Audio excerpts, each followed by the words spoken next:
है। 12 ज्योतिर्लिंग महाराज पूरे भारतवर्ष में पूर्व से पश्चिम, उत्तर से दक्षिण तक व्याप्त है।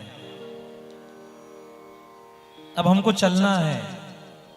एक बात बताएं, ऐसा कहते हैं कि 12 ज्योतिर्लिंग की यात्रा कोई व्यक्ति एक साथ नहीं करता। मैंने पिताजी के मुंह से भी सुना और भी संतों के मुख से मैंने सुना है, एक साथ संभव नहीं हो पाती। अगर संकल्प करके निकले हैं कि 12 हो जाएं तो ही आए महाराज। हो सकता है 8 हो जाएं, हो सकता है 9 हो जाएं, हो सकता है 11 हो जाएं और उतने में ही नहीं, एक बार घर से निकले और 12 करके आ जाएं, ऐसा संकल्प पूर्ण नहीं हो सकता। ये भी हो सकता है कि किसी ने किया ना हो। बाकी महाराज संकल्प पूर्ति ऐसे नहीं होती। जीवन में अगर एक ज्योतिर्लिंग का दर्शन मिल रहा है, आप बड़भागी हैं। जीवन में अगर 2 ज्योतिर्लिंग के दर्शन हो गए हैं, आप अति बड़भागी हैं। जीवन में 12 के 12 पूर्ण हो गए हैं, आप देवतुल्य हैं। आप जैसे लोगों के दर्शन करने से पाप दूर हो जाते हैं महाराज। मैं नहीं, शिव पुराण कह रहा है। किस किस के हो गए हैं महाराज? 12 के 12 देख लो, जो जो हाथ उठा रहे इनको देख लेना सब। थोड़े थोड़े जो पाप होंगे ना, इनको देख के सब दूर कर सकते हैं।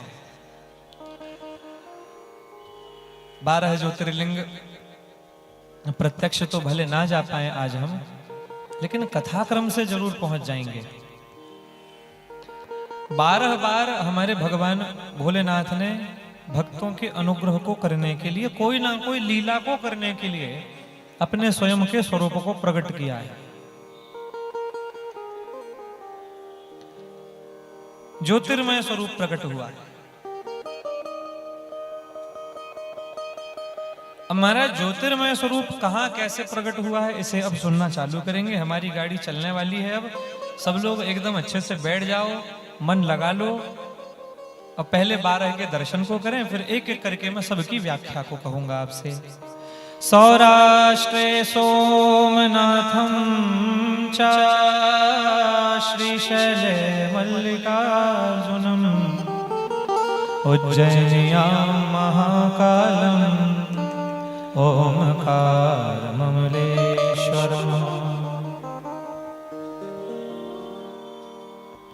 परल्यां वैद्यनाथं च डाकिन्यां भीमशङ्करम् सेतुबन्धे तु रामेशं नागेशं दारुकावने वाराणस्यां तु विश्वेशं त्र्यम्बकं गौतमी तटे हिमालये तु केदारं भुष्मेशं च शिवालये। सोमनाथ से लेकर के भुष्मेश्वर तक ये 12 ज्योतिर्लिंग है महाराज। अब एक एक से पहले ज्योतिर्लिंग की क्या लीला हुई, क्या महिमा हुई, इसे सुनेंगे। सोमनाथ से श्रीशैल, फिर उज्जैन ओमकारेश्वर वैद्यनाथ, भीमाशंकर, रामेश्वरनाथ, नागेश्वरनाथ, विश्वनाथ, त्र्यंबकरनाथ और त्र्यंबकेश्वरनाथ के बाद केदारेश्वर भगवान के बाद हमारे भुष्मेश्वर। ऐसे 12 ज्योतिर्लिंग क्रम से है। 12 बार भगवान प्रकट हुए हैं। क्या स्वरूप है, क्या कथा है, इसे सुनते हैं।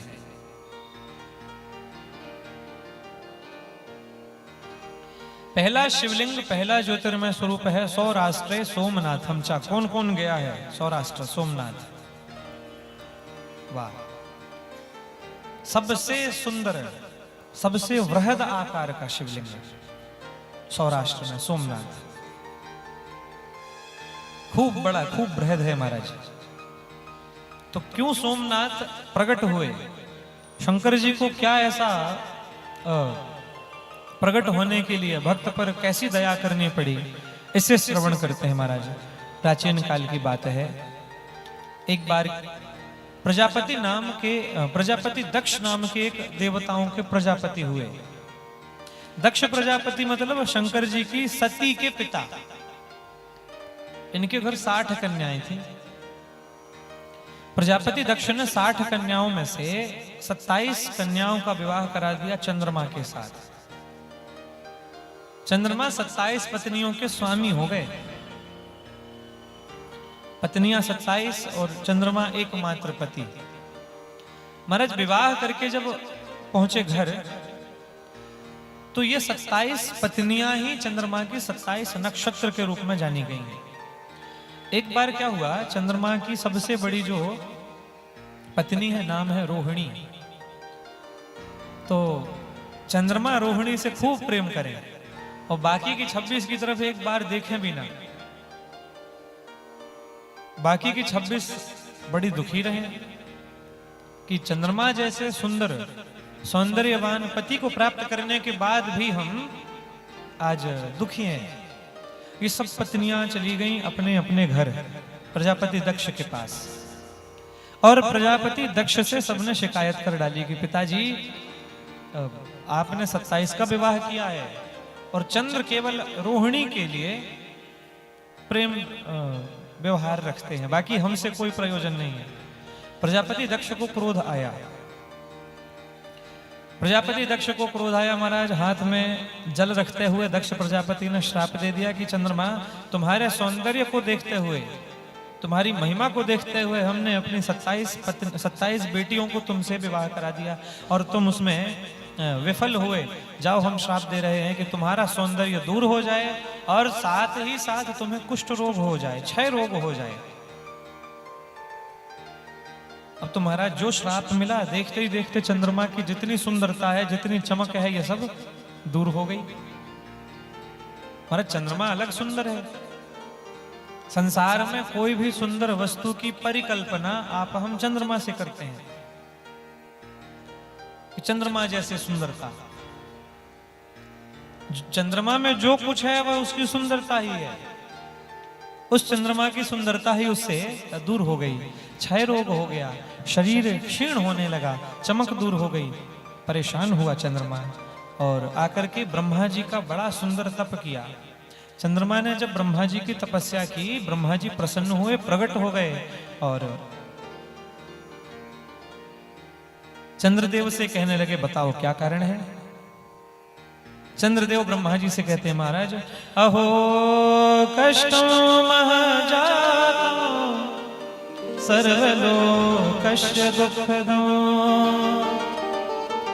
चंद्रस्तु सर्वदा दुष्टो दक्षस्य शक्तवाहना। चंद्रमा ने कहा, प्रभु हमें मालूम नहीं है, लेकिन हमारे शरीर की कांति दूर हो गई है, जगत में हमारी निंदा हो रही है, आप बताएं ये क्या है, कैसे दूर होगा। ब्रह्मा जी कहने लगे, चंद्रमा, ये श्राप तुम्हें तुम्हारे पिता प्रजापति दक्ष ने दिया है।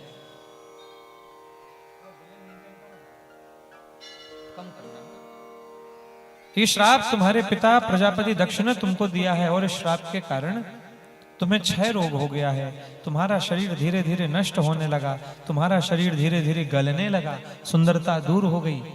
अगर तुम ठीक होना चाहते हो, ठीक होने के लिए चंद्रमा एक काम करो।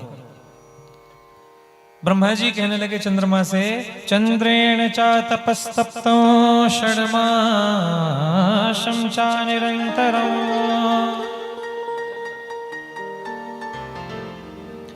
चंद्रमा, अगर तुम्हें इस शोक से बाहर आना है तो उसके लिए तुम्हें बड़ा ही सुंदर तप करना पड़ेगा। 6 महीने तक यह तप चलेगा। 6 महीने तक यह तप चलेगा और उस तप के चलते ही शंकर जी की प्रसन्नता होगी, तुम्हारे कष्ट दूर हो जाएंगे। ब्रह्मा जी ने वरदान दे दिया और मृत्युंजय मंत्र का जाप करने को चंद्रमा को आश्वासन दिया। चंद्रदेव चंद्रलोक छोड़ करके आ गए हमारे इसी भारत भूमि में। भारत भूमि में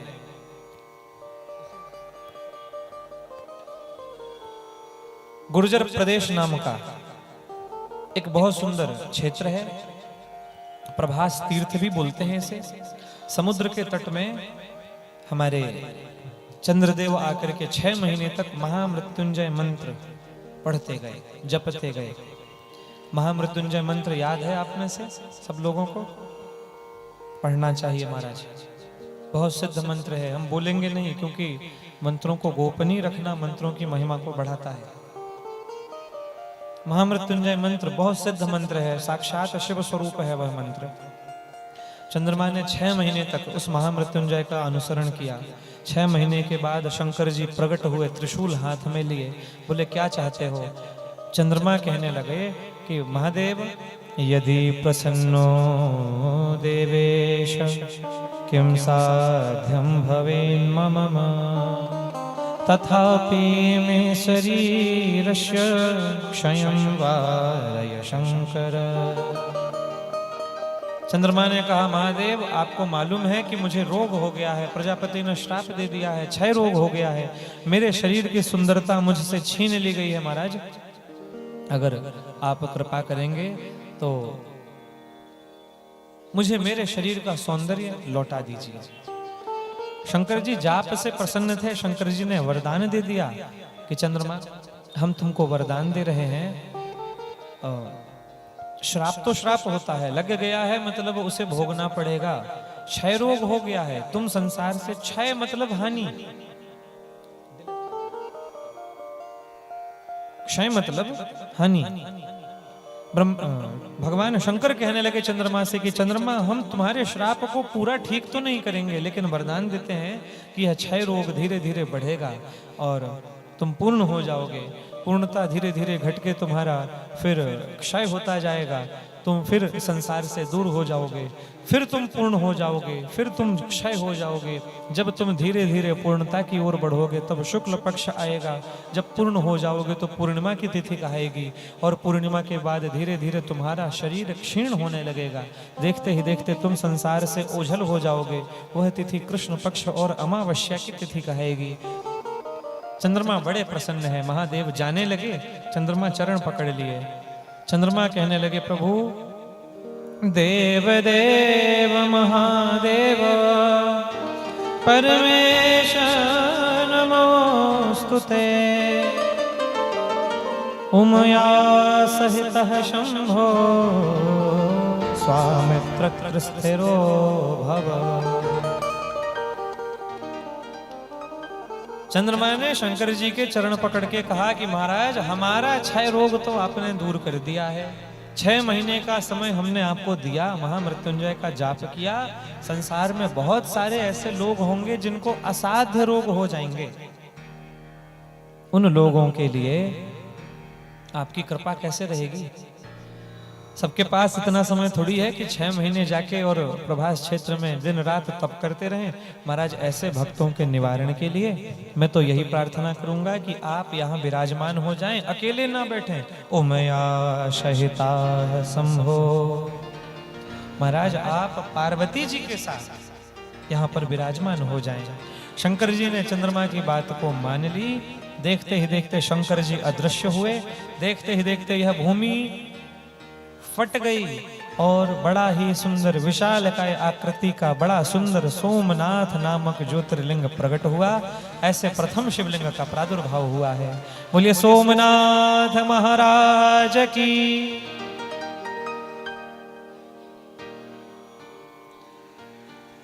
सोमनाथ जी का मंदिर बहुत बड़ा और बहुत सुंदर मंदिर है। 56 रत्न जड़ित खंभे इस मंदिर में लगे हुए हैं। अब सोमनाथ जी की तो बहुत सिद्धि है महाराज, लेकिन कुछ समय में मुस्लिम आक्रांताओं के माध्यम से जब आक्रमण हुए भारत भूमि में तो मंदिर को भी तोड़ा गया था और ज्योतिर्लिंग को भी कुछ ना कुछ हानि पहुंचाई गई थी। लेकिन आज बड़ा ही सुंदर स्वरूप विराजमान है और समुद्र के तट में वह ज्योतिर्लिंग सुशोभित हो रहा है। हमको लगता है मंदिर की आकृति 12 ज्योतिर्लिंग में सबसे बड़ा मंदिर सोमनाथ जी का ही होगा, इतना सुंदर है। सोमनाथ जी की महिमा ऐसी महाराज, सामान्य जल से सोमनाथ जी का जलाभिषेक नहीं होता।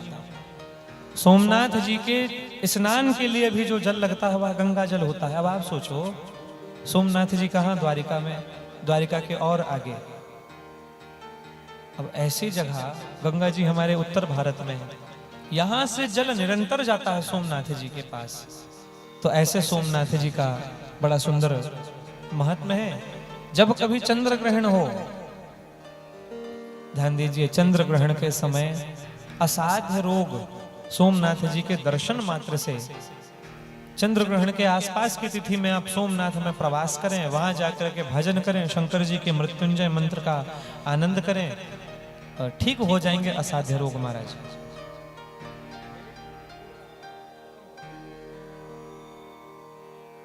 अब दूसरा ज्योतिर्लिंग चलते हैं महाराज।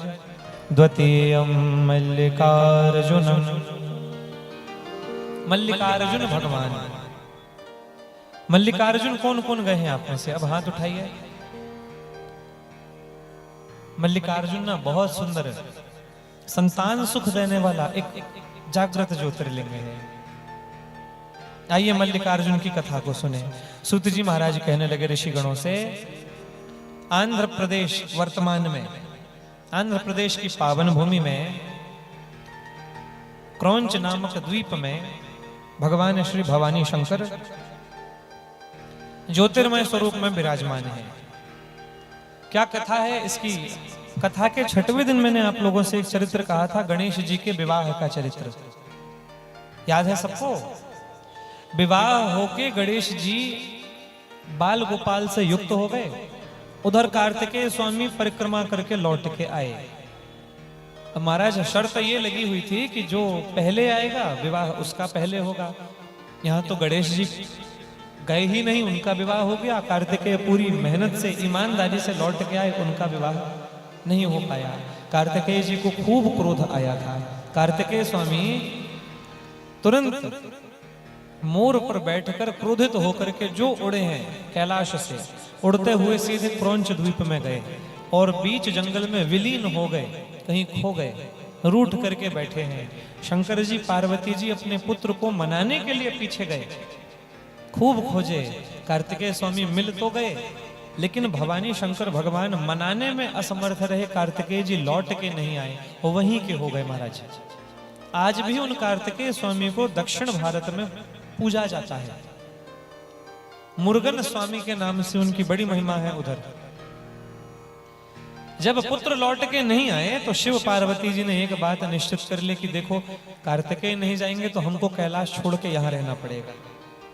ऐसा करते हैं देवी पार्वती, हम दोनों एक ज्योतिर्मय स्वरूप में प्रकट होते हैं, दोनों यहीं रहेंगे।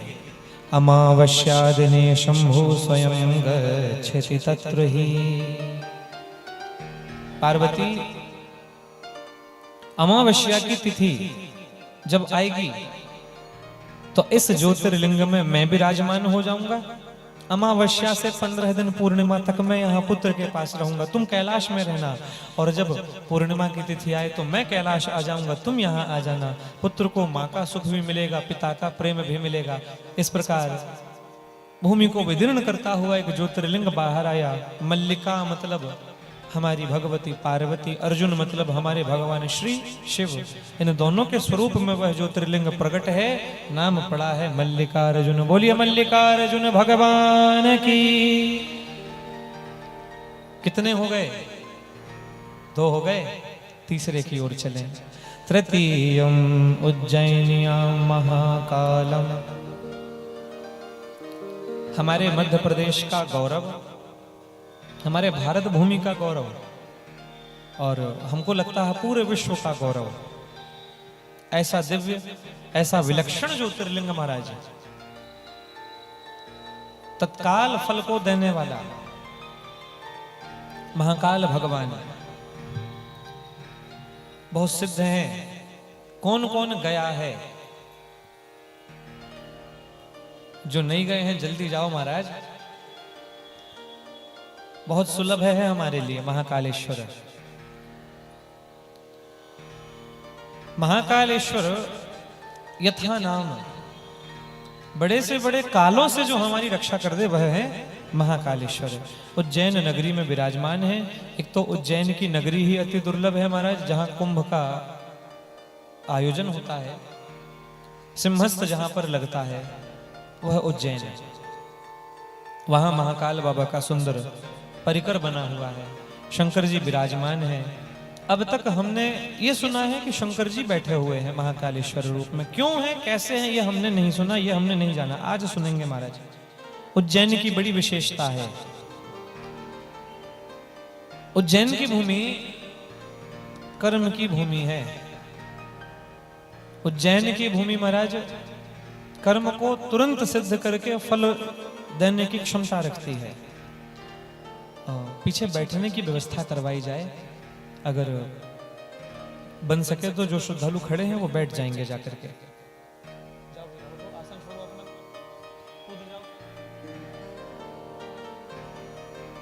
उज्जैन नगरी जो है, महाकाल बाबा जहां के राजाधिराज हैं, काल भैरव भगवान जिनके संरक्षक हैं, ऐसी उज्जैन की नगरी। प्राणी का उज्जैन में जन्म और उज्जैन में होने वाली मृत्यु, पापी से पापी प्राणी ही क्यों ना हो, उसे शिव पद की प्राप्ति करा देगी, इतनी क्षमता उस उज्जैन की भूमि में है। हम तो यूं कहते हैं महाराज, उज्जैन में रहने वाला नाली में पड़ा हुआ एक कीड़ा भी आपसे हमसे लाख गुना ज्यादा भाग्यशाली है, महाकाल बाबा की शरण में है। क्या बात है महाकालेश्वर लिंग के संदर्भ में, इसे हम सुनते हैं। आइए। प्राचीन काल में जहां उज्जैन की नगरी बसी हुई है उसे रत्नमाल नामक पर्वत कहते थे। पर्वतीय श्रृंखला में बसा हुआ है उज्जैन। रत्नमाल पर्वत की बात है महाराज। तत्रासीद ब्राह्मण श्रेष्ठ शुभ कर्म परायण वेदाध्ययन करता च वेद कर्म रता सदा। उस उज्जैन की भूमि में रत्नमाल नामक पर्वत में पहले एक राक्षस हुआ। उस राक्षस का नाम था दूषण। इधर देखो सब सामने। दूषण नाम का दैत्य, बड़ा आतंकी, इतना आतंक महाराज कि धोखे से भी कोई भगवान का भजन पूजन ना कर पाए। उसके कारण वरदान को लेकर के बलशाली हुआ और बलशाली होके महाराज खूब आतंक फैलाया। उसी उज्जैन की नगरी में एक ब्राह्मण परिवार रहता था, पंडित जी महाराज रहते थे। पंडित जी का नाम था वेद प्रिय। तत्रासीद ब्राह्मण श्रेष्ठ शुभ कर्म परायण। ये ब्राह्मण देव धर्म से ब्राह्मण थे, कर्म से भी ब्राह्मण थे महाराज। इनका नियम था कि जब तक अपने 4 पुत्रों के साथ शंकर जी का अभिषेक ना करें, पूजन ना करें, तब तक अन्न का एक कण मुख में नहीं डालते थे। ये नियम था इनका। बहुत भक्त थे शंकर जी के। अब एक बार की बात है, जब ये दूषण दैत्य खूब बलशाली हो गया, भजन करने वालों को, पूजन करने वालों को पकड़ पकड़ के जेल में डाल दे, काल कोठरी में डाल दे, खूब सजा दे महाराज। उस समय की बात है। इस दूषण से बिना डरे, दूषण से बिना डरे वेद प्रिय ब्राह्मण निरंतर शंकर जी का पूजन करते रहे। दूषण को खबर लगी कि भैया ये पंडित जी महाराज तो सुधर नहीं रहे हैं। दूषण दैत्य को जानकारी लगी कि पंडित जी अभी भी पूजन कर रहे हैं। ये दूषण दैत्य अपने बल से, अपने प्रभाव से वेद प्रिय ब्राह्मण और उनके 4 पुत्रों को बंदी बना करके अपने महल ले गया। जेल कोठरी में इनको डाल दिया। देखो महाराज, जैसे ही वेद प्रिय ब्राह्मण को जेल में डाला गया, बंदी गृह में डाला गया,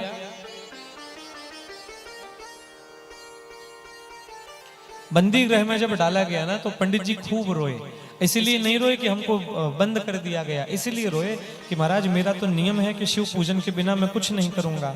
अब आज ये समस्या हो गई है कि मुझे जेल गृह में डाल दिया गया है। ऐसे समय में शंकर जी का पूजन कैसे हो सकेगा। खूब रोए, खूब रोए। एक युक्ति समझ में आई।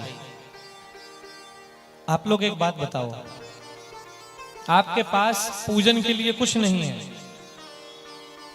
ना सामग्री है, ना स्थान है, ना ही पूजन करने के लिए भगवान है, तो क्या पूजा हो सकती है? हो सकती है क्या? जरूर हो सकती है महाराज। पूजन का एक प्रारूप है मानसी पूजन। मानसी पूजन के अंतर्गत आप हम अपने मन को स्थिर करके अपने मन से हमें पूजन करना है। देखो, मानसी पूजन का नियम यह है कि मानसी पूजन के लिए ना द्रव्य लगना है, ना पूजन सामग्री लगनी है, ना भगवान लगने हैं, ना स्थान लगना, कुछ नहीं। मानसी पूजा के लिए चाहिए है तो सिर्फ एक हमारा मन। मन से मानसी पूजा होती है। मानसी पूजा दुनिया की ऐसी पूजा है जिसमें 1 रुपए का खर्च नहीं आता। 1 रुपए का खर्च नहीं आता महाराज। ऐसे पूजन करोगे तो पंडित जी की दक्षिणा भी देनी पड़ेगी, द्रव्य भी लगेगा, पूजन सामग्री भी लगेगी, तो आभूषण भी लगेगा, तो सब कुछ लगेगा महाराज। मानसी पूजा में कुछ नहीं लगना है। मानसी पूजा ना प्रत्यक्ष फल देती है। एक बार की बात है, एक ब्राह्मण, एक बार की बात है, एक सेठ जी मानसी पूजा के लाभ से भगवान से मिल गए। कंजूस थे। इधर देखिए, मैं आपको बताऊं। एक बार एक सेठ जी हुए, जीवन में इन्होंने 1 रुपए का दान भी नहीं दिया। और सब लोग बोलते कि महाराज दान करो, दान किए बिना तो कुछ ठीक नहीं है, दशांश दान करना चाहिए। 100 रुपए आपके पास है, मतलब 10 रुपए दान के हैं उसमें। 1000 आपके पास है, मतलब 100 रुपए उसमें दान के लिए अलग ही रख दो। ये पंडित जी, ये जो व्यक्ति था, इसकी सोच ऐसी थी कि हम दान क्यों करें, 100 तो हमने कमाया है ना, जिसे दान दे रहे हैं उसने थोड़ी कमाया है, नहीं करेंगे कभी दान। ये बूढ़ा हो गया, ऐसे ही में ये बूढ़ा हो गया, ऐसे ही में महाराज बूढ़ा हो गया, 1 रुपए दान नहीं दिया। एक दिन इसके बच्चों ने और घर परिवार, इसकी पत्नी ने खूब डांट लगाई कि कुछ दिन में मर जाओगे तुम, दान नहीं किए हो, नरक में जाके गिरोगे। तो थोड़ा सा डर गया, 10 रुपए की नोट रखा जेब में, ऊपर के जेब में। मंगलवार का दिन था, हनुमान जी के मंदिर में लंबी लाइन लगी रहती है मंगलवार को। ये विचार किया कि आज जाके हनुमान जी को चढ़ा दूंगा, दान हो जाएगा एक प्रकार से। तो ये चल पड़ा महाराज, 10 रुपए की नोट जेब में लिए और पहुंच गया हनुमान जी के मंदिर। खूब लंबी लाइन लगी थी, लाइन में ये भी खड़ा हो गया। अब विचार करने को है, आज जीवन में पहली बार दान करूंगा, आज पहली बार अपना धन फ्री में किसी और को दूंगा, आज ये नोट मुझसे दूर हो जाएगा। तो जितनी देर मेरे साथ है, मेरे खूब पास रहे। ये जेब से नोट को निकाल के यूं हाथ में ऐसे मुट्ठी बांध के रख लिया महाराज। अब गर्मी का समय था, लंबी लाइन थी, इसके नंबर आते तक 1 आध घंटे का समय लग गया। जब ये पंडित जी के सामने पहुंचा, पंडित जी बोलते हैं, हाँ भैया आप कुछ दान कर दो यहाँ। इसने निकाली वही 10 की नोट, देखा, पंडित जी से कहता, महाराज देख रहे हो? महाराज जी बोले क्या? गर्मी के कारण हाथ में पसीना आया होगा, पसीने से नोट गीली हो गई होगी। ये कहता, देख रहे हो, आज ये रुपए मुझसे दूर जा रहे हैं, इसलिए ये रो रहा है। इतना प्रेम करता है मुझसे कि दूर जाते समय रो रहा है। नहीं करूंगा दान। नोट से कहता है, तू मत रो, तुझे कभी दूर नहीं करूंगा अपने से। वापस रख लिया जेब में। अब बेचारे पंडित जी देख रहे थे, हमारा नोट में मन लगा था। पंडित जी कहते हैं, कैसे व्यक्ति हो तुम, दान करना चाहिए, धर्म करना चाहिए। ये बोलता, महाराज सुनो, दान हटा दो, धर्म बताओ, ऐसा धर्म जो कि बिना दान 1 रुपए ना लगे और धर्म का काम भी हो। तो पंडित जी बोले कि एक काम करो महाराज, तुम मानसी पूजा चालू कर दो। मानसी पूजा मतलब मन की पूजा। क्या करना पड़ेगा इसमें? मन से पूजा करना है। पूरी विधि विधान सुन लिया, घर आया, घर आके सवेरे सवेरे नहा लिया महाराज। नहा के अच्छे वस्त्र पहन लिया और एक किनारे आसन लगा के बैठ गया, आंख बंद किया। मानसी पूजा चालू हो गई है इसकी। आंख बंद करके विचार कर रहा है कि मैं इस समय यमुना जी के जल में डुबकी लगा रहा हूं। मन में विचार कर रहा है कि मैंने अपने ठाकुर जी को भी डुबकी लगा दी। मन में ही विचार कर रहा। अब देखो, वास्तविकता में भगवान को भले थोड़े सस्ते कपड़े पहना सकते हैं, लेकिन मानसी पूजा में थोड़ी कोई रोक टोक है।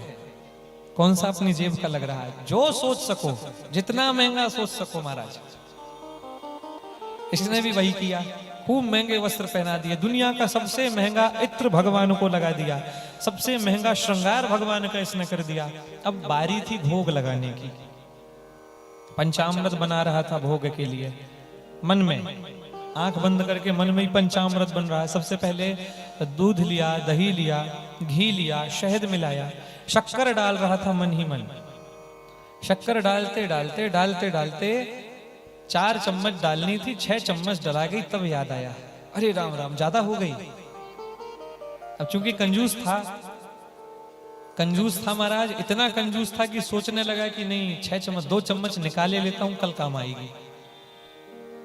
खुद का एक नहीं लग रहा है, मन से लग रहा है जो लग रहा, फिर भी कल काम आएगी, ये सोच के निकालने को जो हुआ महाराज, भगवान ने हाथ पकड़ लिया, प्रकट हो गए भगवान। भगवान कहते, पूरे तेरी जेब का क्या लग रहा है, जाने दे, 6 चम्मच जा रही है तो।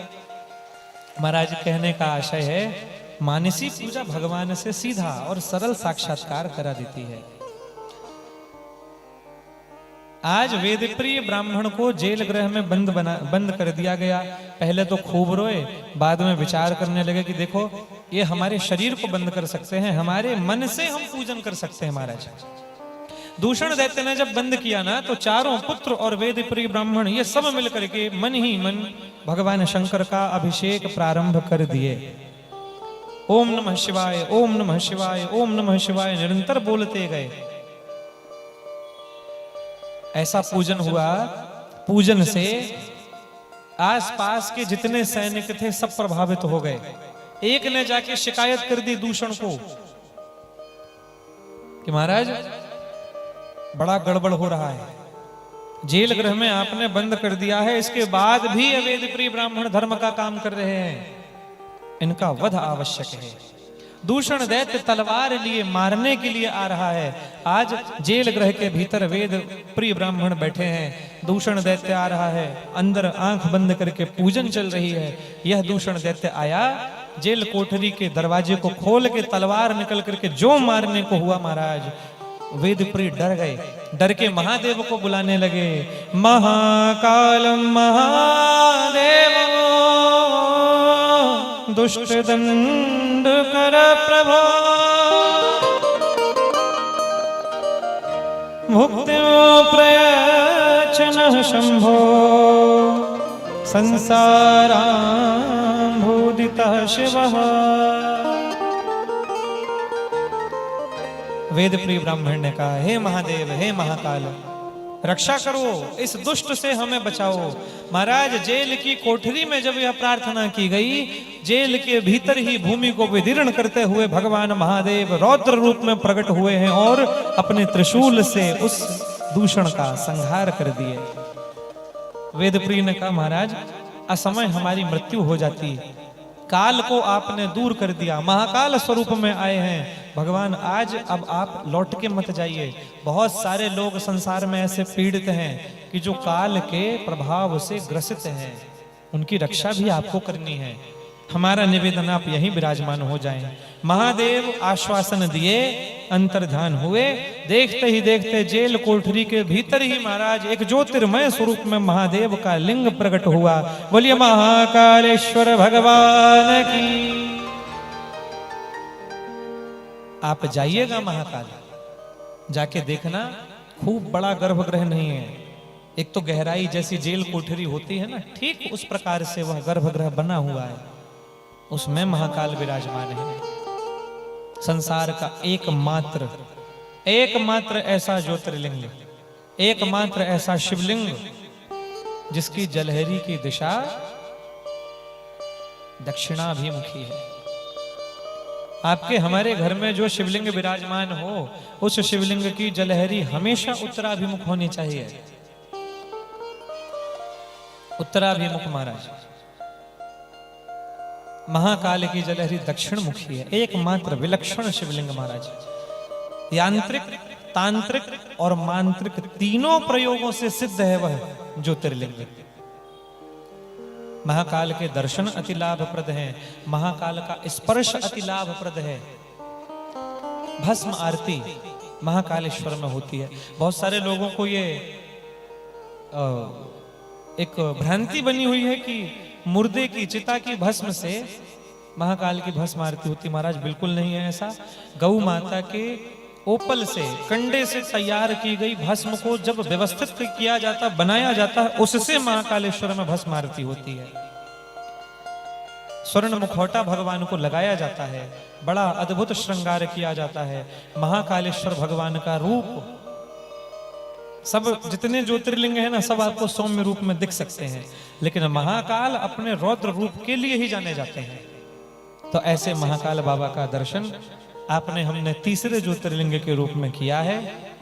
अब आप हम आगे चलते हैं, वही महाकालेश्वर के समीप में ही चौथा ज्योतिर्लिंग है। ओमकारे परमेशाख्यो लिंगमाशी यथा द्विजा तथा वक्ष्यामि वह प्रीत्या श्रूयताम परमर्षयः।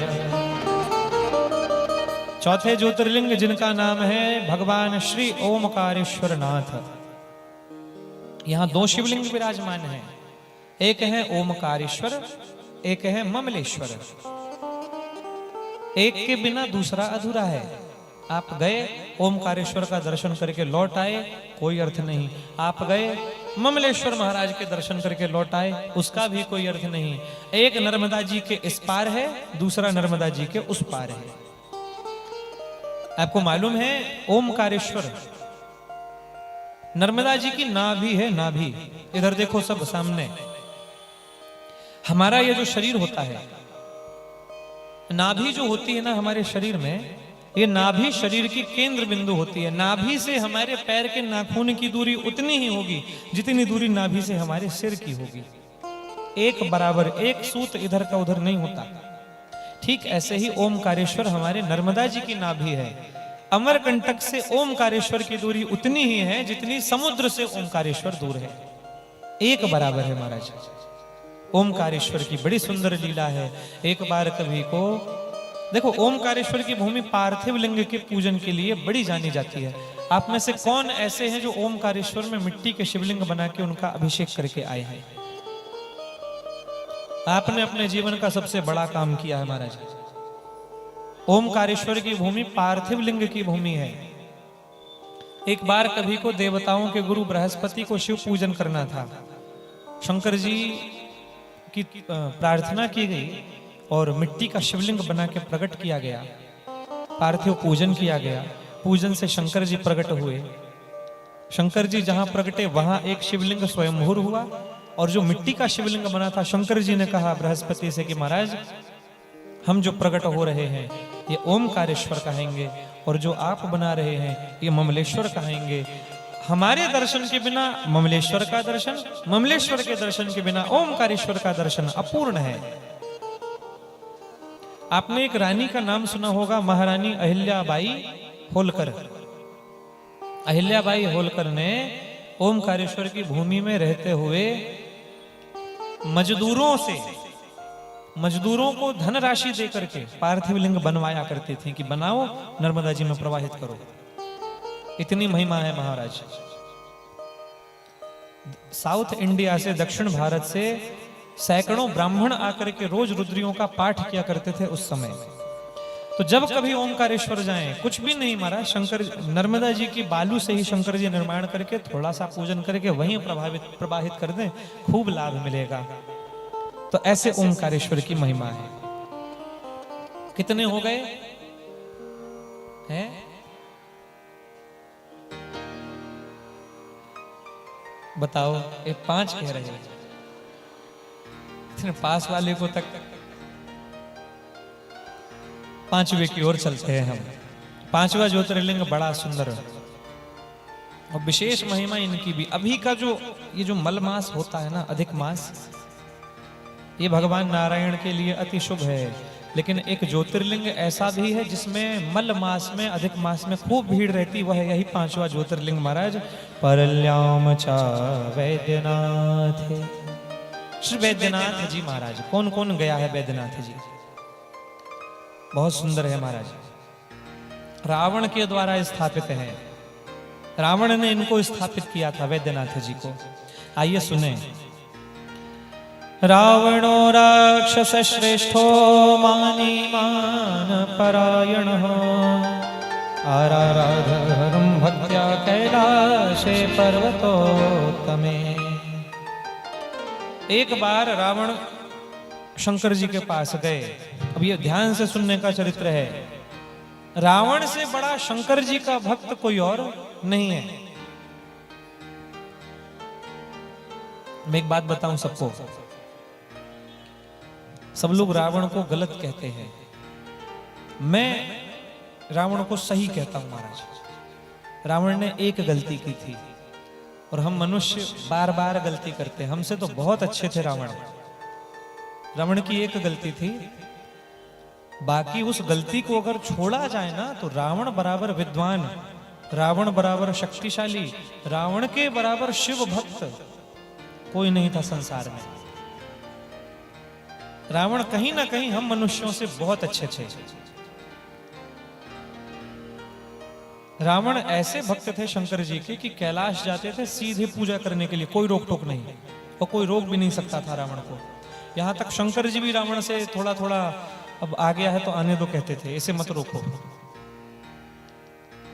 अच्छा, थोड़े जो बॉडी बिल्डर होते हैं जिनको शरीर वरीर बनाने का शौक होता है, ये कुछ भारी वस्तु देखते हैं तो उठाने का प्रयास करते हैं। ऐसे रावण जब कैलाश जाता है तो कैलाश इतना विशाल का है महाराज, और इसके 20 हाथ ये एक उठा ले, परीक्षा करते करते देखूं उठा सकता हूं कि नहीं, ये कैलाश को उठा ले। अब देखो कैलाश में जितने लोग रहे, ये सब कोई इधर लुढ़क रहा है, कोई उधर भाग रहा है। माता पार्वती जी की जितनी रसोई थी, रसोई के बर्तन, रसोई के सामान सब अस्त व्यस्त हो जाएं। अब यहाँ रावण तो उठा ले कैलाश को, उधर पार्वती जी और शंकर जी की दो बात चालू हो जाएगी। भगवान इसको मना करो आने से, ऐसे चेला नहीं चाहिए। घर गृहस्थी सब खराब कर रहे हैं, कौन कहाँ कैसे है, ये आए और उठा लिए कैलाश, ये तो सब गड़बड़ हो रहा है।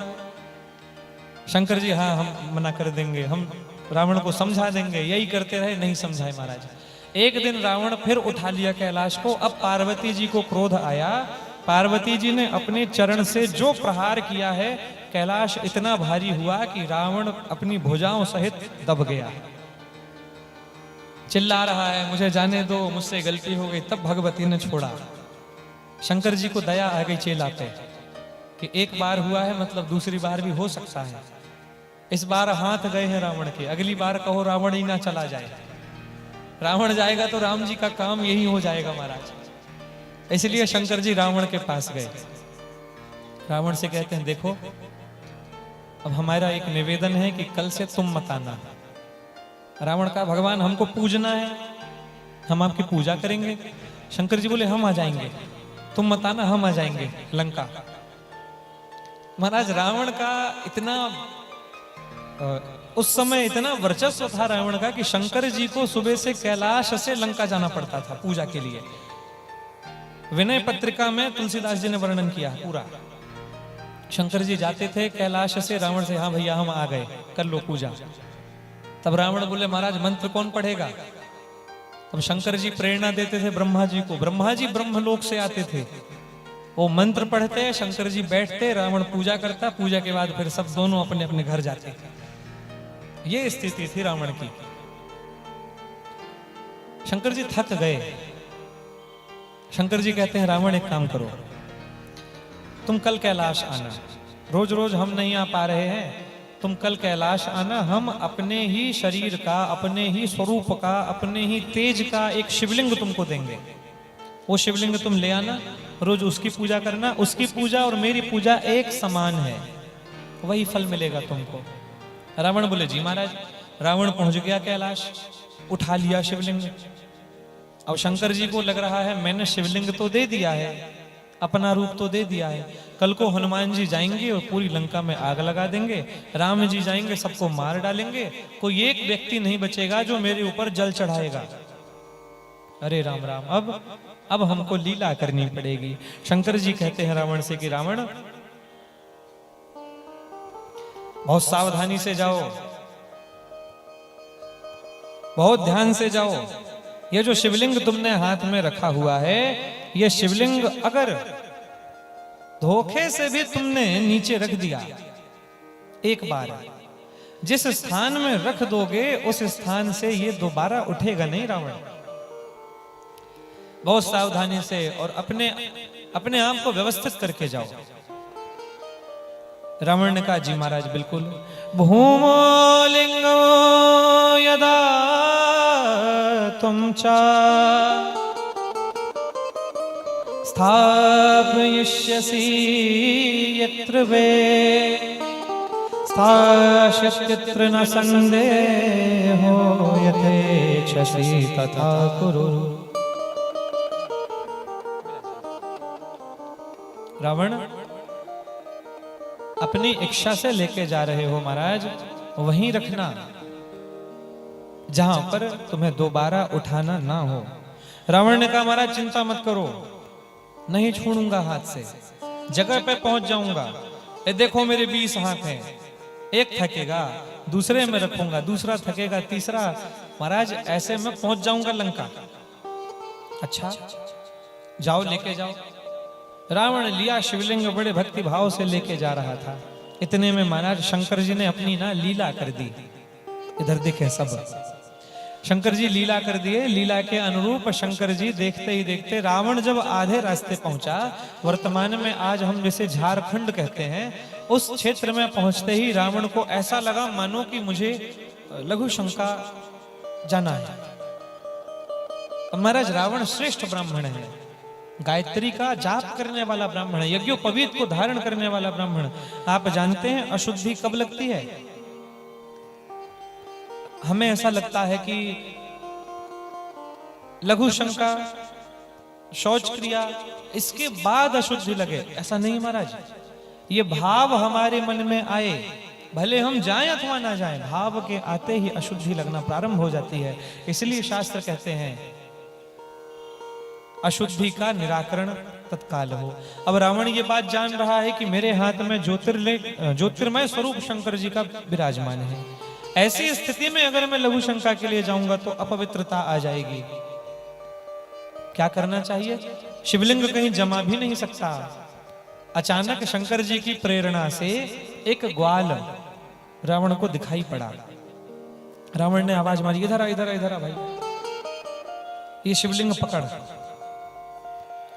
ग्वाल हाथ में पकड़ लिया। रावण ने कहा देख, धोखे से भी अगर यह शिवलिंग तेरे हाथ से छूट गया, समझ बड़ा गड़बड़ हो जाएगा आज।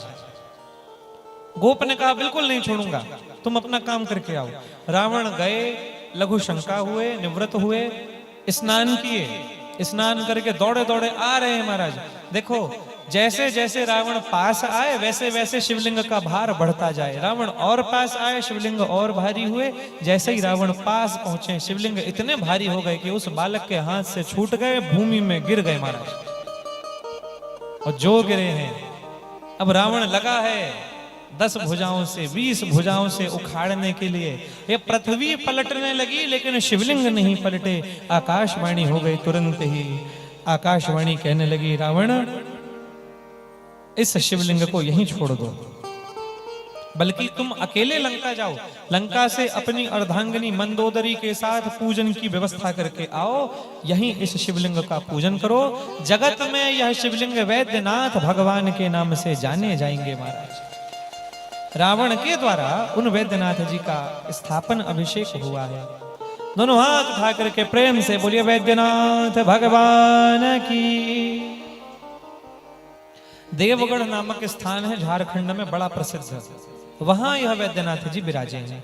अब आपके हमारे 5 हो गए, 6वें की ओर आगे बढ़ते हैं। भीमा शंकर जी महाराज, कौन कौन गए हैं भीमा शंकर जी? बहुत सुंदर और बहुत दिव्य ज्योतिर्लिंग है। इनकी क्या कथा है, इनको सुने। अतः परम प्रवक्ष्यामि माहात्म्यं भीम शंकरो यस्य श्रवणमात्रेण सर्वाभीष्टं लभे नरः। भीमा शंकर जी के बारे में कथा आई है, प्राचीन काल की बात है। कुंभकर्णात् समपन्ना कर्कट्यां सुमहाबलः सहयोचा पर्वते शोकी मात्रावासं चकारहा। इधर देखो महाराज, हम बोल रहे हैं ना, बोलने का काम हमारा है कल तक। अब हमारा काम आप करिएगा तो हमको अच्छा नहीं लगेगा। आपने हमें बुलाया है इतने पैसे और इतनी व्यवस्था खर्च करके, तो हमारा काम हमको करने दो अच्छे से। भीमा शंकर जी के दर्शन की ओर चलते हैं। ये कथा भी रावण के समुदाय से जुड़ी है। पूर्व काल की बात है। रावण 3 भाई हुआ करते थे, रावण, कुंभकर्ण और विभीषण। तीनों की पत्नियां भी थीं। रावण की पत्नी मंदोदरी, कुंभकर्ण की पत्नी बताओ कर्कटी, विभीषण की पत्नी शर्मा। ये कथा कुंभकर्ण से जुड़ी हुई कथा है। हनुमान जी गए, लंका में आग लगा दिए। राम जी गए, राम जी ने युद्ध कर लिया। कुंभकर्ण का भी वध हो गया। कुंभकर्ण की पत्नी जो कर्कटी है, ये डर गई। उस समय गर्भवती थी महाराज। इतनी डर गई कि अरे राम, ये राम जी से बैर कर लिए। राम मतलब देव पुरुष, सब राक्षसों को मार डालेंगे। कल को मेरा बालक जन्म लेगा, इसकी भी मृत्यु हो जाएगी। ऐसी जगह नहीं रहूंगी। ये भागी, कर्कटी भागी महाराज, बहुत भागी। इतना भागी कि भागते भागते यह कुंभकर्ण की जो पत्नी है कर्कटी, सहारद्री नामक पर्वत में जाके निवास करने लगी। इस सहारद्री पर्वत में रहते रहते जब गर्भकाल पूर्ण हुआ, तब कर्कटी के गर्भ से एक पुत्र जन्म लेके आया। नाम पड़ा भीम। भीम नाम था। माँ और बेटे दोनों बड़े हुए, वृद्धि को प्राप्त हुए। एक दिन भीम ने कहा कि माँ ये बताओ, हमारे पिताजी कौन हैं, कहाँ हैं, हमारा परिवार कहाँ है। कर्कटी ने सारी बात बताई कि पुत्र, देवताओं के कार्य को सिद्ध करने के लिए तुम्हारे पिता वीर गति को प्राप्त हो गए। राम ने और सब देवताओं ने आकर के तुम्हारे परिवार को, पिता को, तुम्हारे पूर्वजों को मार डाला। भीम को यह सुन के बड़ा दुख उत्पन्न हुआ। भीम ने संकल्प कर लिया कि देवताओं को नहीं छोड़ूंगा। तप में बैठ गया। ब्रह्मा जी ने वरदान दे दिया कि तुम केवल देवताओं पर अपना वर्चस्व दिखा पाओगे। अगर किसी भक्त को तुमने परेशान किया तो तुम्हारी मृत्यु संभव है। महाराज, उसी समय उस सहारद्री पर्वत में एक बार कभी को कामरूप देश के राजा गए। ये कामरूप देश के राजा शंकर जी के बहुत बड़े भक्त थे।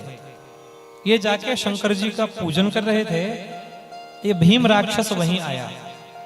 अब राक्षस है, राक्षसों का भगवान के पूजन से कभी प्रेम नहीं होता। इसने मना किया। कामरूप देश के राजा करते रहे। भीम ने फिर मना किया, नहीं माने महाराज। भीम आक्रमण करने को हुआ है। आज ब्रह्मा जी का वरदान सिद्ध हुआ। ब्रह्मा जी ने कहा था तुम केवल देवताओं पर अपना वर्चस्व स्थापित करोगे, अन्यथा कोई और होगा ना, तुम्हें मृत्यु दंड मिल जाएगा। जैसे ही यह कामरूप देश के राजा को मारने गया है, देखते ही देखते शिवलिंग प्रकट हुआ। उस शिवलिंग से शंकर जी का प्रतिबिंब प्रकट हुआ है। शंकर ने देखते ही देखते उस भीम का वध कर दिया। जिस स्थान में वध हुआ महाराज, वहीं पर जो ज्योतिर्लिंग हुआ, वही ज्योतिर्लिंग भीमा शंकर के नाम से जाने गए। दोनों हाथ उठा के बोलिए भीमा शंकर महाराज की। कितने हुए? 6। 7वें की ओर चलते हैं। अतः परम प्रवक्ष्यामि लिंगम रामेश्वरानिधम उत्पन्नं च यथा पूर्वं ऋषयः शृणुतादया। सातवां ज्योतिर्लिंग हमारा है श्री रामेश्वरम। यहां कौन कौन गया है? रामेश्वरम के लिए एक अच्छी बात मैं बताऊं। रामेश्वरम को दर्शन करने वाले, रामेश्वरम को भजने वाले दोनों की कृपा से युक्त होते हैं। नारायण भी कृपा करते हैं, शिव भी कृपा करते हैं। आपको मालूम है ना, जैसे द्वादश ज्योतिर्लिंग में रामेश्वर है, ऐसे ही भगवान नारायण के 4 धाम 4 दिशाओं में बनाए गए हैं। उन 4 दिशाओं में से जो दक्षिण दिशा का धाम है वह धाम रामेश्वरम ही है। पूर्व की दिशा में जगन्नाथपुरी, पश्चिम में द्वारिका, उत्तर में बद्रीनाथ, दक्षिण में रामेश्वरम। एक बात मैं आपको बताऊं, भगवान नारायण का जो स्वरूप रामेश्वरम में विराजित है उसका कोई अलग मंदिर नहीं है। द्वादश ज्योतिर्लिंग जो रामेश्वरम में विराजित है उसका कोई अलग मंदिर नहीं है। दोनों स्वरूप एक ही लिंग में, एक ही मूर्तिमान में प्रविष्ट है। महाराज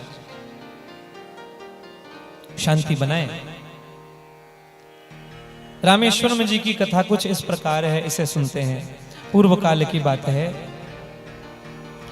जब राम जी वनवास काल में थे, वनवास काल में राम जी जानकी जी की खोज करने के लिए जा रहे थे, तब राम जी ने रामेश्वरम की स्थापना की। कैसे स्थापना हुई? राम जी पहले हनुमान जी से कहे कि हनुमान, बड़ा सुंदर समय है, ऐसे समय में आज हम शिव पूजन करना चाहते हैं। एक काम करो, जाओ तुम हिमालय, हिमालय से बड़ा सुंदर शिवलिंग उठा के ले आओ। हनुमान जी बोले जी महाराज। तुरंत उड़ान भरे हनुमान जी, एक छलांग में हिमालय पहुंचे, हिमालय से एक छलांग लगाए और निकल पड़े। इतने में मुहूर्त निकला जा रहा था। हनुमान जी समय से पहले का काम करते हैं, बाद का नहीं। राम जी को कुछ घबराहट हुई। राम जी सोचने लगे कि अरे मुहूर्त का समय हो रहा है, हनुमान जी गए हैं, आ नहीं रहे हैं। राम जी ने तुरंत बालू का एक शिवलिंग बना लिया। जैसे ही शिवलिंग बना के पूरा हुआ, उतने में हनुमान जी आ गए। भगवान आ गया मैं। राम जी बोलते हैं अरे हनुमान, हालांकि मुहूर्त अभी हुआ नहीं है, हमें डर लग रहा था कि तुम आओगे कि नहीं।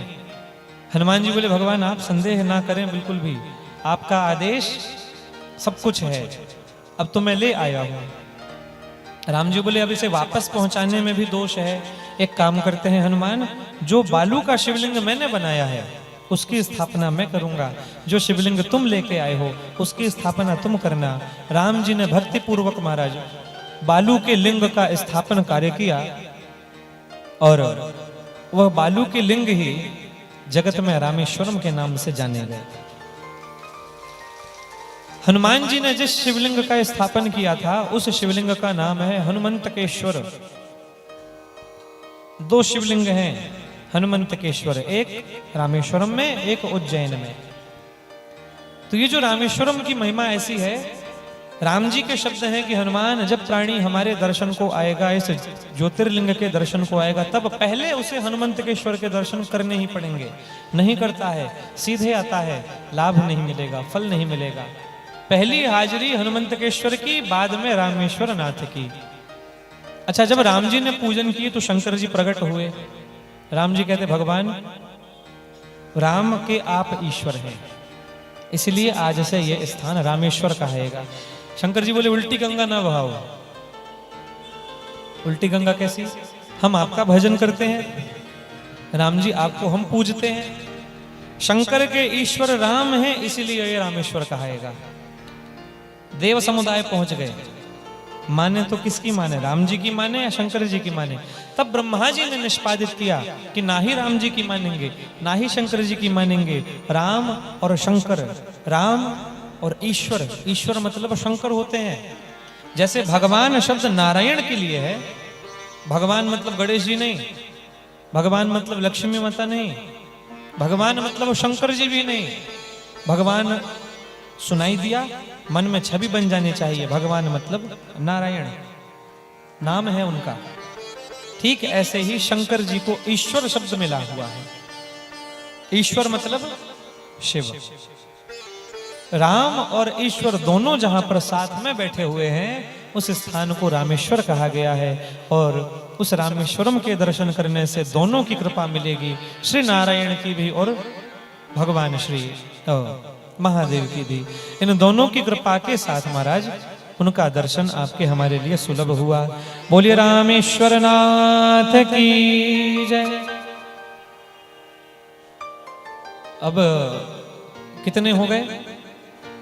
8वें की ओर चले। नागेश्वर। अथातः संप्रवक्ष्यामि नागेशाख्य परात्मनः। नागेश्वर नाथ की सुंदर कथा। महाराज नागेश्वर कौन कौन गया है? हाथ उठा के बताओ। गुजरात की भूमि में है। संभवतः आप अगर सोमनाथ जी गए हैं, द्वारिका गए हैं, तो नागेश्वर आपको पढ़ेंगे ही पढ़ेंगे। नागेश्वर नाथ एक ऐसा ज्योतिर्लिंग जिसके बारे में बहुत कम लोग जानते हैं। काल सर्प दोष का सबसे सुंदर पूजन नागेश्वर में किया जाता है। उसके बाद कोई पूजन है तो वह है त्र्यंबकेश्वर में, त्र्यंबक क्षेत्र में। नागेश्वर नाथ तो साक्षात विराजमान है महाराज। प्राचीन काल की बात है, द्वारिका से 17 किलोमीटर दूर यह मंदिर विराजमान है। पूर्व समय में नागेशम दारुका वने, पहले के समय में एक राक्षसी हुई जिसका नाम था दारुका। ये दारुका एक जंगल को, एक वन को वरदान में लेकर के, पार्वती जी की भक्त थी। पार्वती जी ने एक वन इसे साथ में दिया था। इस वन में यह घूमती फिरती यहाँ वहां जाती थी। एक बार कभी को दारुका नाम की राक्षसी ने सुप्रिय नाम के वैश्य को खूब परेशान किया। ये सुप्रिय वैश्य शंकर जी के बहुत बड़े भक्त रहे, रुद्र निर्माण किया करते थे। दारुका ने जब परेशान किया तो शंकर जी ने नागेश्वर नाथ बन करके उस दारुका के प्राणों को हरा और अपने भक्त की उन्होंने रक्षा की। और उसी स्थान पर नागेश्वर नाथ बन के प्रकट हुए हैं। बोलिए नागेश्वर नाथ महाराज की जय। अब 9वें ज्योतिर्लिंग की ओर आप हम आगे बढ़ते हैं। 9वां ज्योतिर्लिंग ऐसे स्थान पर प्रकट हुआ है जहां से सृष्टि की उत्पत्ति हुई है। बहुत सारे लोग यहां गए होंगे, दर्शन किए होंगे महाराज। अतः परम प्रवक्ष्यामि श्रूयता ऋषिसतमा विश्वेश्वरस्य माहात्म्यं महापातकनाशनम्।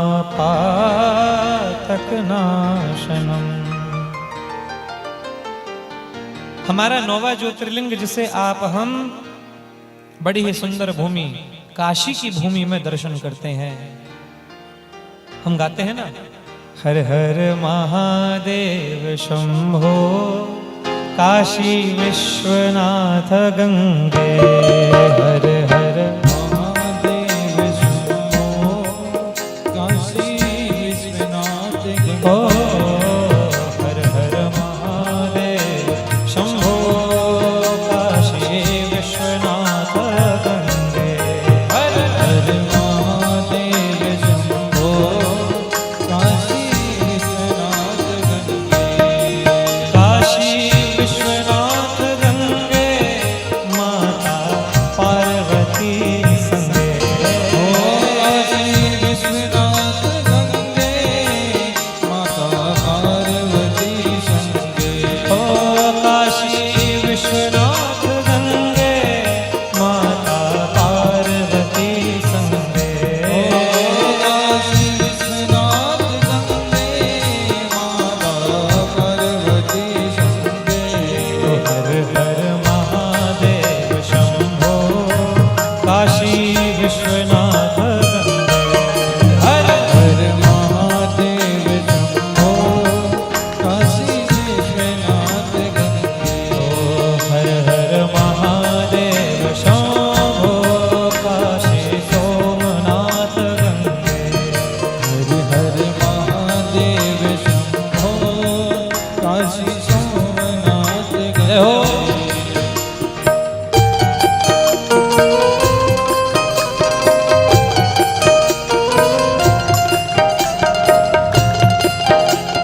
बोले विश्वनाथ भगवान की।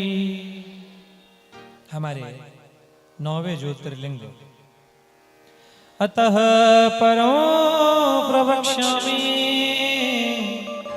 श्रूयतां ऋषि सत्तम विश्वेश्वरस्य माहात्म्यो महापातकनाशनम्।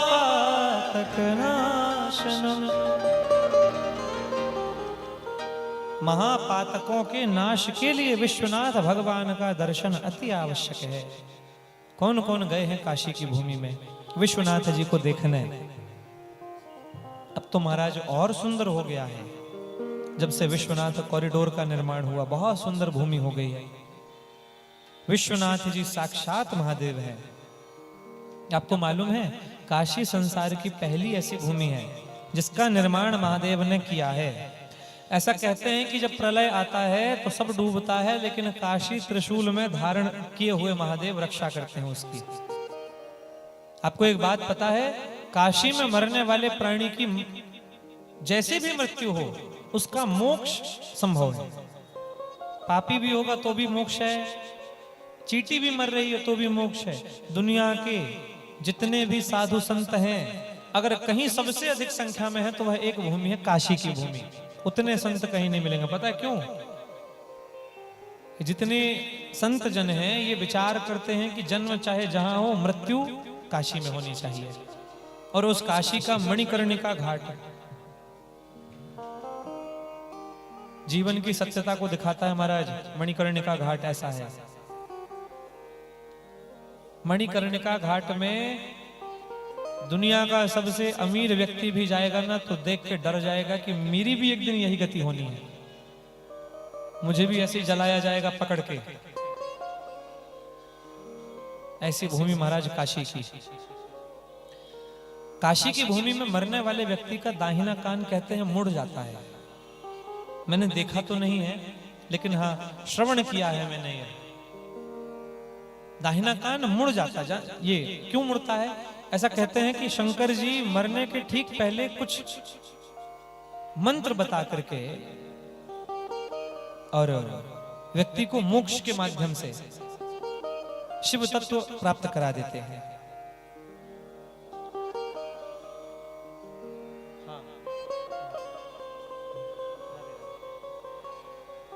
तो ऐसे काशी जी की बड़ी सुंदर महिमा है।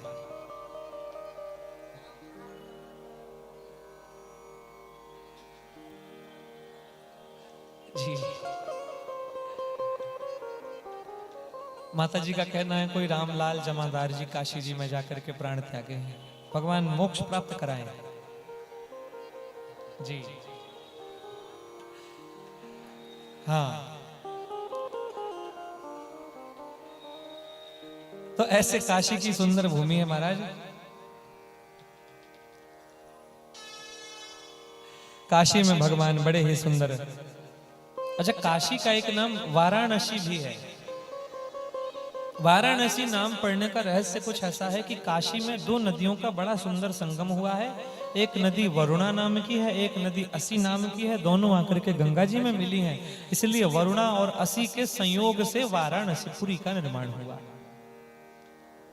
महाराज काशी विद्वानों की नगरी है। आपको एक बात मालूम है, जगत गुरु पद जो मिलता है, जगत गुरु हर किसी को नहीं मिलता। सनातन धर्म की व्यवस्था है, जो अति ज्ञानवान होता है उसे जगत गुरु का पदभार मिलता है। 4 ही जगत गुरु हुए हैं संसार में। ये समयानुसार गुरु शिष्य परंपरा के अनुसार एक जगत गुरु के शिष्य पुनः परीक्षा देके दूसरे जगत गुरु बनते हैं, चाहे वह रामानंदाचार्य हो, चाहे शंकराचार्य हो, चाहे माधवाचार्य हो, चाहे जो भी हो। ये जगत गुरु की उपाधि दुनिया भर में सिर्फ काशी के विद्वान ही दे सकते हैं। काशी व्याकरण की भूमि है, काशी संस्कृत की भूमि है, काशी में हर प्रकार की विद्याएं प्राप्त कर सकते हैं, ऐसी भूमि है काशी। और हमारे देश का गौरव भी उस काशी में विराजमान है। बनारस हिंदू महाविद्यालय के नाम से, BHU कहते हैं जिसे। महाराज बहुत दिव्य भूमि है काशी की भूमि। प्राण त्यागने के लिए पूरी दुनिया का व्यक्ति संन्यास धर्म ग्रहण करके काशी में बस जाता है। उधर भगवान महादेव विश्वनाथ के रूप में विराजमान है। वाराणसी की भूमि में एक बार दर्शन तो अवश्य करना चाहिए। देखिए, ये तो हमारा एक दुर्भाग्य भी कह सकते हैं हम, और हमारे सुप्त होने का कारण हमें आज उसका फल मिल रहा है। काशी इतना विशाल काय परिक्षेत्र था, लेकिन हमारी सुप्त अवस्था ने आज उस काशी को हमसे काफी दूर कर दिया। और समयानुसार जब मुगल काल में आक्रमण हुए तो एक मंदिर हमारा काशी विश्वनाथ का, उसे भी बहुत सारी समस्याओं का सामना करना पड़ा। लेकिन महाराज सत्यता आ ही जाती है। कुछ समय पहले आपने टीवी न्यूज चैनल में सब में देखा होगा, भगवती अन्नपूर्णा का सिद्ध स्थान, जहां पार्वती जी अन्नपूर्णा बनी थी, ज्ञान वापी कहा गया है जिसे। शंकर जी ने पार्वती जी को दिव्य ज्ञान प्राप्त कराया था उस स्थान में, और पुरातन विश्वनाथ भगवान के दर्शन हुए हैं। तो संभवतया जो होता है उन विश्वनाथ की इच्छा से ही होता है। अगर उनकी इच्छा होगी तो बहुत सुंदर परिक्षेत्र हमें पुनः देखने को मिलेगा। और श्वास चल रही है, श्वास रुकने के पहले काशी हो आना। मरने के बाद लोटा में बंद होके जाओ तो उसमें मजा नहीं आएगा, समझिए बात को। मरने के बाद अस्थियां जाएंगी तो अच्छा नहीं लगेगा, आनंद नहीं आ पाएगा। मरने के पहले काशी की भूमि में बनारस होके आ जाइएगा, बहुत सुंदर भूमि है। जो वृंदावन गए होंगे, आपने जो गलियां वृंदावन में देखी होगी, कुंज गली, उससे भी ज्यादा घनी और पतली गलियां काशी जी में विराजमान है। तो काशी जी के दर्शन जरूर करना महाराज। आपके हमारे कितने हो गए? 9। 10वें की ओर चलते हैं। दोनों हाथ उठा के बोलिए विश्वनाथ भगवान की। 10वें ज्योतिर्लिंग की ओर चलते हैं महाराज। पुरा ऋषि वरश्चाशी गौतमो नाम विश्रुतः अहल्या नाम तस्यासी पत्नी परधार्मिकी। गौतम जी ने एक शिवलिंग का निर्माण किया था। इस शिवलिंग के पूजन के उपरांत शंकर जी प्रकट हुए थे। वही शिवलिंग जगत में त्र्यंबकम नाथ, जिसे आप हम त्र्यंबकेश्वर के नाम से जानते हैं, ये एक ऐसा शिवलिंग देखने को मिलेगा जहां पर आपको शंकर जी की पिंडी देखने नहीं मिलेगी। यहां पर महाराज शंकर जी बिंदु स्वरूप में है, 3 बिंदु। कौन कौन गया है त्र्यंबकेश्वर? त्र्यंबकेश्वर महाराज तत्काल फल प्रदान कर दे ऐसी भूमि है। कालसर्प, नारायण बलि जैसे बड़े बड़े पूजन, और आज भी ज्योतिष का एक बहुत बड़ा अनुसंधान केंद्र पूर्व काल से वह त्र्यंबकेश्वर क्षेत्र नासिक में बना हुआ है। अवश्य हमको चाहिए कि त्र्यंबकेश्वर के दर्शन करने, और हम तो कहते हैं 12 के 12 ज्योतिर्लिंग के दर्शन करना चाहिए सबको। ऐसे त्र्यंबकेश्वर हुए 10वें ज्योतिर्लिंग। दोनों हाथ उठा करके बोलिए त्र्यंबकेश्वर नाथ महाराज की। 11वें की ओर चलें। 11वें ज्योतिर्लिंग बहुत सुंदर परिक्षेत्र। नर नारायणाख्यायो यावतारो हरे द्विजा। भारतवर्ष के उत्तर क्षेत्र में बहुत विशालकाय पर्वत श्रृंखला है जिसका नाम है हिमालय। उस हिमालय में नर नारायण नाम से भगवान श्री हरि के अवतार हुए, जिन्होंने बहुत बड़ा तप किया था। उसी हिमालय की भूमि में हमारे भगवान श्री महादेव शिखर में पर्वताकार होकर के प्रकट हुए हैं। आप हम जिन्हें श्री केदारेश्वर महादेव के नाम से जानते हैं, आप हम उन्हें ही केदारनाथ कहते हैं महाराज। केदारनाथ को भारत भूमि का स्वर्ग कहा गया है। केदारनाथ जो हो आया, समझ लो उसने स्वर्ग के दर्शन कर लिए। अच्छा, केदारनाथ की एक महिमा यह भी है, अब तो आसान हो गया है। पहले के समय में ऐसा था महाराज कि पहले 100 लोग केदार जी गए हैं, बद्रीनाथ फिर भी आसान है केदार जी से। 100 केदार गए हैं तो कहो 5 ही लौट के आए, पहले यह व्यवस्था थी। तो महाराज जो ये 5 लोग बच के आते थे ना, तो इनकी अनुभूति समझिए, स्वर्ग देख करके आ रहे हैं। साक्षात्कार हुआ है महादेव का केदारनाथ में। आज भी महादेव विराजमान है। ये एक ज्योतिर्लिंग ऐसा है कि केदारनाथ जी में भी पिंडी के दर्शन नहीं होते, पर्वत स्वरूप में है महादेव। जैसे एक पर्वत की आकृति होती है, वैसे महादेव केदारेश्वर के। कौन कौन गया है केदारनाथ? चलो, बहुत भाग्यशाली है भाई। केदारनाथ जाना चाहिए सबको, बहुत कठिन है। सच बताएं तो मन हमारा भी होता है, लेकिन हिम्मत नहीं होती है केदारनाथ जी के दर्शन की। केदारनाथ जी तपस्वियों की भूमि है, तप का केंद्र है केदारनाथ। वहां किया गया तप सीधे भगवान शिव के पद की प्राप्ति करा देता है। तो ऐसे केदारनाथ जी हैं। अब अंतिम 12वां ज्योतिर्लिंग, दोनों हाथ उठा के बोलिए केदारनाथ महाराज की। 12वें की ओर चलें। बहुत सिद्ध और बहुत सुंदर ज्योतिर्लिंग। अतः परो च घुस्मेशो ज्योतिर्लिंगम उदारतम तस्यैव सुमाहात्म्यं श्रूयतां ऋषिसत्तमा।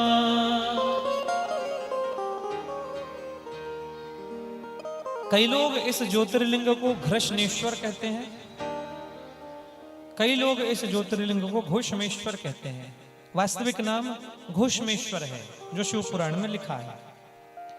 बोलते बोलते वो घृष्णेश्वर हो गए। क्या कथा है, इसे सुने। महाराष्ट्र की पावन भूमि में यह घोषमेश्वर जी विराजमान। कौन कौन गया है? दौलताबाद के समीप अजंता एलोरा की गुफाओं के एकदम पास में ही महादेव का यह विशेष लिंग विराजमान है। प्राचीन काल की बात है। कैसे आई ये सुनो। प्राचीन काल में सुधर्मा नाम के एक पंडित जी हुए। सुधर्मा चा ध्वज श्रेष्ठो देवा अतिथि पूजक।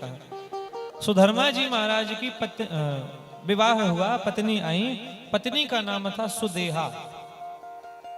अब महाराज सुदेहा नाम की पत्नी से बड़ा प्रेम करते थे। अच्छे ब्राह्मण थे, सत्यवादी थे, धर्मावलंबी थे। इनके घर में संतान का जन्म नहीं हुआ। पतिदेव खूब दुखी रहते थे।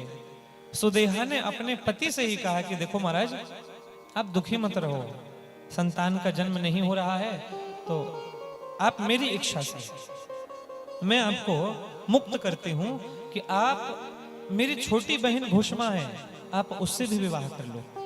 अवश्य आपका कुल बढ़ेगा, संतान का जन्म होगा। पंडित जी महाराज ने बात मान ली।